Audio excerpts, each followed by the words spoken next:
Hey, have you registered for the Producer's Perspective Pro Super Conference right here in New York City, November 11th and 12th of this year? Visit theproducersperspective.com/conference. Register today. It's going to be awesome. I want to be a producer with a hit show on Broadway. I want to be a producer. Hello, everybody. Ken Davenport here. Welcome back to the Producer's Perspective podcast.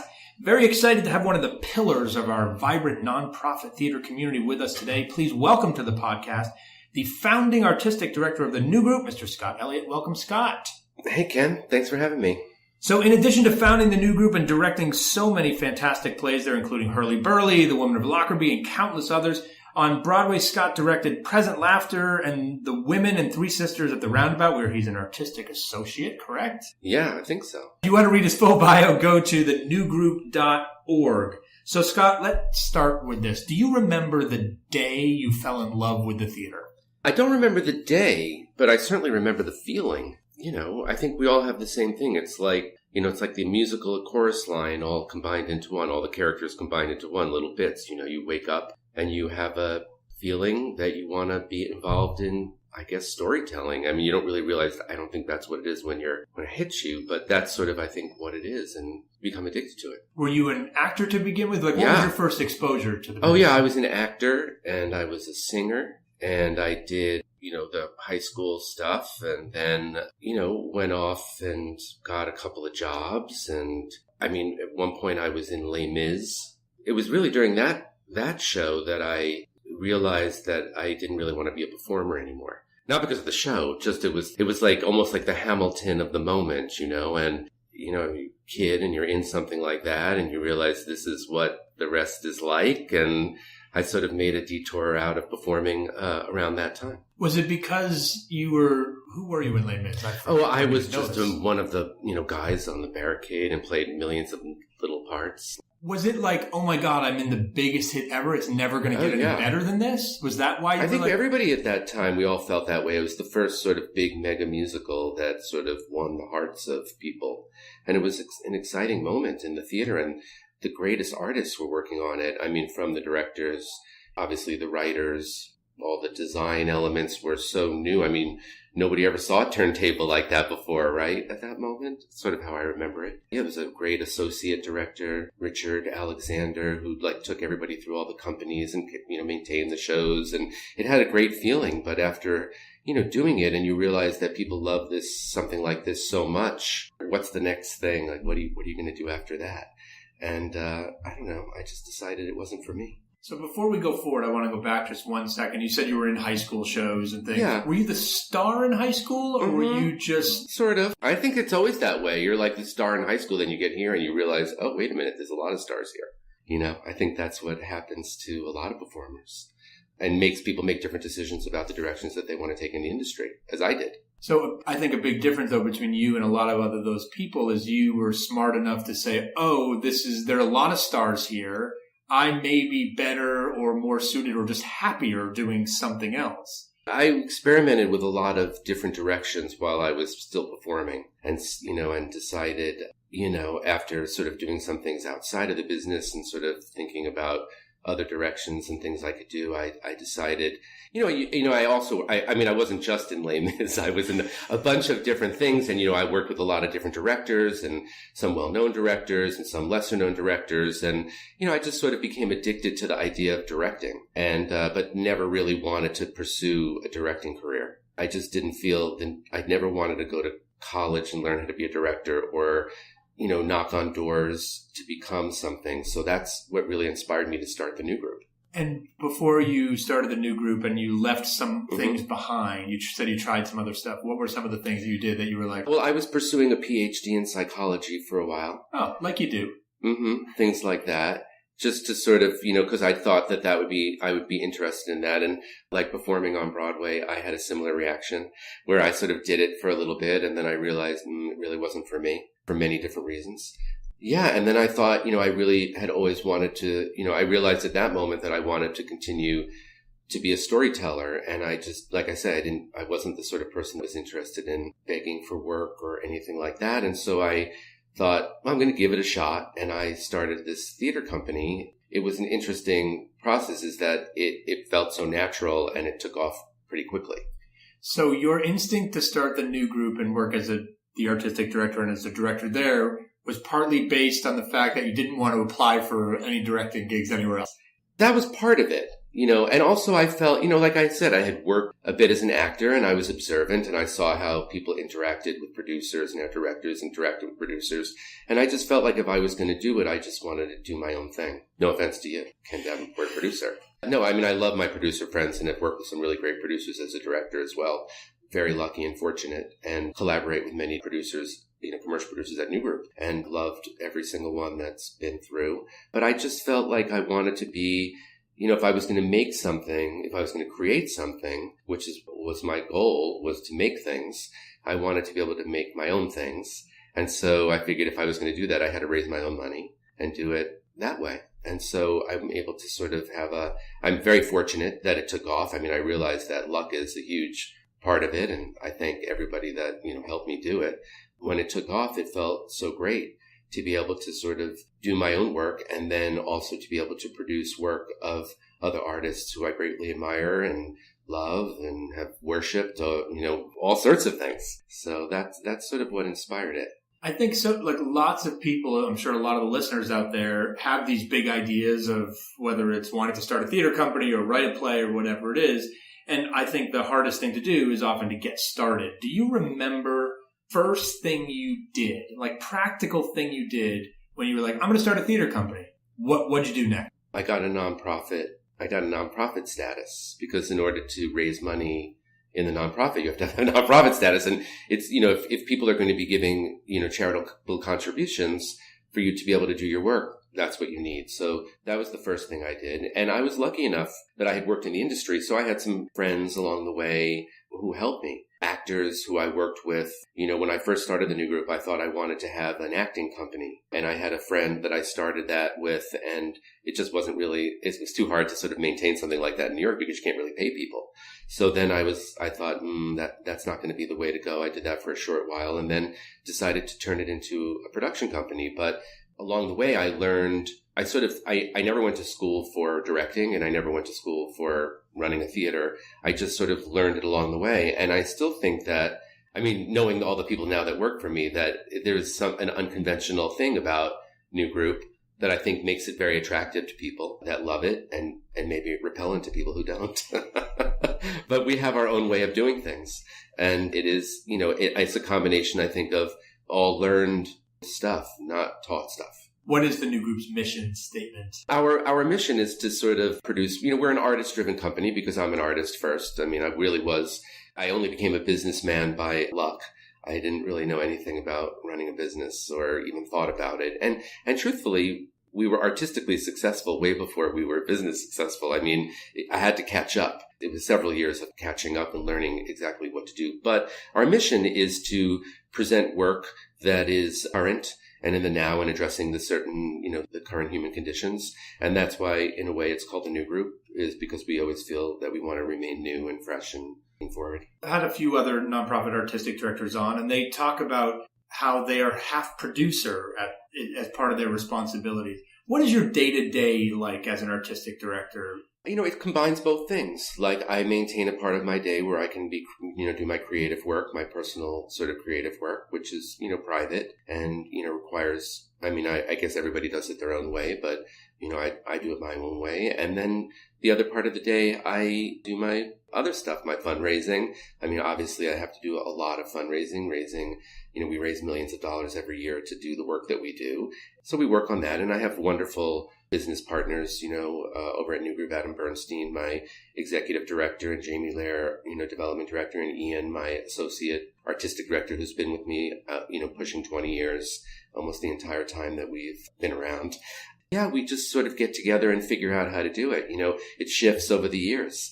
So day to day, that's what it is. It's, we face whatever is in the business as you do, in your casting and putting shows together and fundraising and marketing and making sure that people know who we are. And now with obviously I was in it. You were probably too before the internet really was the thing, figuring out how to do that now. And that's such a big thing now with the social media, this sort of thing. So that's how my day is. It's very enjoyable. It's stressful sometimes, but it's a very enjoyable profession. I do feel lucky and happy to be doing it. And every day, even though, it can be challenging, as you know, putting these shows together and dealing with all sorts of personalities involved. It's quite enjoyable. We're lucky. You talked about having some time for your creative part of what you do. Do you compartmentalize it like that from a practical level? I know a lot of people out there wear different hats or doing day jobs and things. Do you say, okay, from 7 a.m. to 10 a.m.? No, it's like you fit it in the cracks. You fit it in between the meetings, in between the cracks. But I make sure that I allow myself, part of every day where I can actually sit with my work, my creative work. And then the other part of the day is up for grabs. But it all mushes together, obviously, a lot. We do a lot of development work at the new group. We develop a lot of work that you don't see, just writers. And we try to provide opportunities for people to see their work or hear their work. Or, if we can help people develop their work through notes or whatever, we're very active that way. And so part of the day is also giving. We are a charitable organization, as every nonprofit is. I try to think of as many ways as possible to give back to the community and the artists. If you were teaching a class on raising money, what would be the number one tip you would give to your student? I think you have to have a clear vision, and you have to be able to sort of, succinctly state what you're doing. Because sometimes people with money don't have the attention span to listen as long as we would like to talk. We artists love to blah, blah, blah all day long. We could talk. And I think that you just have to be direct and cross your fingers. It's really what it is. I mean, as I said, I learned how to do it after the new group was already successful. I was still learning how to do it. Like we're very behind the first 5 years as far as fundraising. People thought we were much richer and much more successful than we were. And it took a while to figure it out and to catch up. And also, I think you have to be bold in order to raise money. You have to be not afraid to ask. You have to not be afraid of a no, because you might get a no. And you have to pray for a yes. And you have to have a response when somebody says a no to know how you're going to try to keep them engaged. And I think boldness is a big part of producing, right? We all have to do that. You do it on your way. I mean, in your way, people have a chance to either lose their money or make a lot of money, right? In the case of us, they don't make any money, but maybe they can come to the show and feel good, or something like that. And you have to express those sorts of things to people. And I think you have to be bold in your assertions and bold in your choices of people that you ask and not be afraid. I had a boss once tell me, Ken, never go into nonprofit, because he just knew my personality. And also, I think, because I don't know how you do it. Raising money is hard for me too. And I think everyone out there needs to realize that what you just said about sometimes you're going to get a no. Most often you're going to get a no. Even when I successfully raised millions of dollars, I've still gotten more no's than yeses. Oh, yeah. I mean, for us, it's different because, the difference between obviously commercial and nonprofit is that we look to people who are philanthropic, and that's a very, very different person than wants to write a check and possibly win a Tony Award. It's a very different personality. And thank God there are very wealthy people out there who still believe in philanthropy, and that there is a real need to help to develop the work of the future Broadway artists who might, have the next commercial smash. And I think that there are a lot of people out there who really do that. And there are a lot of people out there who disappointingly don't.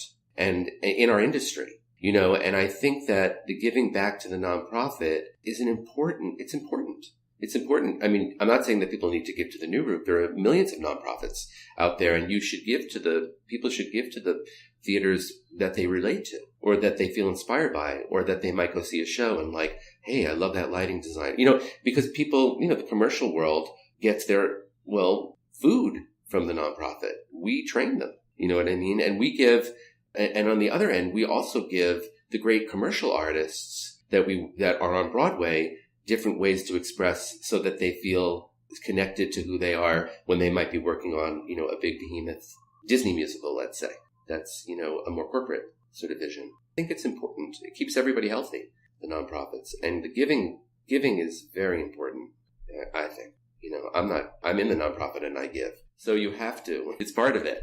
There's a great quote out there that I love that says, what you're not getting from the world is probably what you're not giving to the world. Well, that's right. That's right. I'll be hitting you up after this interview, Ken. Oh, Get your checkbook out. Get out your credit card. We take credit cards. I'm sure you do. Oh, look, you threw me. I can't even remember my next question. I've been thrown here. Do you think the role of the nonprofits has changed in the American theater since when you started today? Well, definitely. I mean, off-Broadway has changed, and on-Broadway has changed. Truthfully, when I was growing up in New York, the plays that I would see on Broadway are now being produced in the nonprofits. I think that's probably why I'm doing it, because I'm attracted to this sort of work. But now the greatest plays are happening in the nonprofits. And also when we started, it was different. There was a commercial off-Broadway that really barely exists now. It exists very little. I mean, I think we're engaged in a little Avenue Q thing together, but really the commercial off-Broadway it used to be you could see great plays. I can remember seeing phenomenal plays off-Broadway in the commercial world, and that became too expensive. And the nonprofit are doing the work that is now the most groundbreaking work. And I think back when I started, it was sort of spread around a little bit more. People were still doing a little bit of it on Broadway, not that much anymore. The nonprofit off-Broadways have also had to skew toward the more commercial, when back in the day they might have been taking more risks. It's just all financial, I guess. It's hard. The big, huge nonprofits have huge overheads and to keep the theaters full. Is the New York nonprofit theater community a competitive one? A friend? Do you find yourself competing for plays or artists or? I mean, I personally don't. I don't know whether other people do. I don't feel that from my colleagues. The ones that I know. I think we all have my feeling is you don't really need to. There's so much interesting stuff out there that I don't feel the need to compete. And if I feel that somebody else is competing for something, I usually step away. I just feel that if somebody wants it that bad, you should let them have it. So I'm not really that competitive in that world. And I found a couple of times over the years where I felt it, that it just made me it made me more focused on the relationships than the work. And that sort of, why are you competing? What's this competition? There's no real need for it.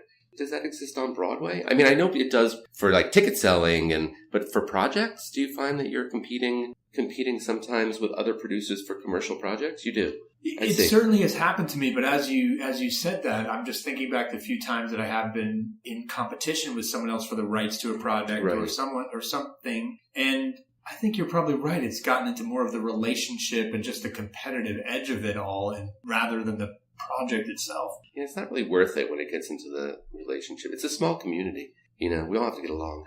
Yeah, even the people, I'm thinking back to those few moments, the people that I was in competition with, I've since partnered with on other projects. Right. So it all comes around. It does come around. And we've partnered with, over the years, a couple of times with other nonprofits. It's always pleasant. Do you feel the need to get a Broadway theater with so many nonprofits going that route?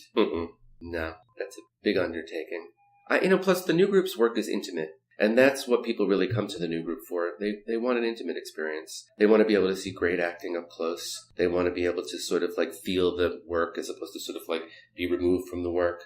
And truthfully, that's my interest, that's what I love. And so no, not pursuing a Broadway theater, although we have a couple of projects that might, make it to Broadway that are in our pipeline. And that's lovely if something like that happens. It's always nice to sort of be, if a project has an ability to have a larger reach, to be able to let the artists have that opportunity. Anyway, no. No, I enjoy it. It's very enjoyable, the way that it is. I just don't have that sort of ambition. And what do you look for in a script, something that crosses your desk? If you were placing an ad for scripts for the new group, what would it say? I think probably a lot of people do this, but I find that I'm always very attracted to the play that's personal, that comes from people's, maybe their hearts and their guts, maybe a little less their head. And I find myself attracted to those scripts, and our audiences are too. They respond to, shows that are responding to the current human condition. And so that's what we look for. How does a new writer, an emerging writer, get on your radar? That's always the hard thing. I mean, we produce 4 shows a year. There's hundreds to choose from. We have a submission process. Everything gets looked at. Sometimes things break through. Most of the time they don't. And I hate to say that showbiz, but I guess that's the sort of sad reality of it, is that there's so many people vying for so few slots. submit the play, see what happens. And if they didn't get in, if they didn't get picked by you or anyone else, what else would you advise these people to do? Is there another path for them? I would never have wanted somebody to tell me there was another path for me. I knew through, as I had said earlier in our interview, through personal investigation that there was nothing else that I wanted to do more than this. And it was that moment that I realized that, okay, well, no matter what, I'm doing it. Truthfully, on the first play that was a hit at New Group, Mike Lee's play Ecstasy, which we produced, it was my last $10,000. You know what I mean? And it ran for a year. So it was an interesting, but it was, I mean, that's how much, it was like it got down to that. I can remember paying my rent on those. Remember you used to get those credit card checks? I don't know if you went through that, but I wanted it bad enough to do that. And it wasn't really a want. It was more like, I felt like it was just what I should do. It was a crazy sort of feeling. So if you have that feeling, there's very little that you can do to stop it. Whether you're talented in the eyes of New York City or you're not. Some people can't give it up. And I think that if you can give it up or you can think of something else that you would rather be doing, I mean, everybody says this, but you should just do that. Because it is a business of hardships and it is a business of ups and downs. And endurance is challenging. They love you one minute, they hate you the next. You're up, you're down. It's the same old crazy story. Endure. And if you have that feeling that you have to do it, like I think you do, I do, and many people that we know do, then you just have to do it and you have to figure it out. In 2017, would you advise someone to start their own theater company? That's an interesting question. Probably wouldn't, just because of the way the funding and everything is just so different. Like, I feel like the New Group got in 20 years ago, right under the wire, when before, like, I might have not been able to sort of accomplish it. It's challenging to get a theater company going in this way New York is now in culture. I hate discouraging people, but I don't know that I would do it now. I might have had to bang on the doors again and try to find a directing job.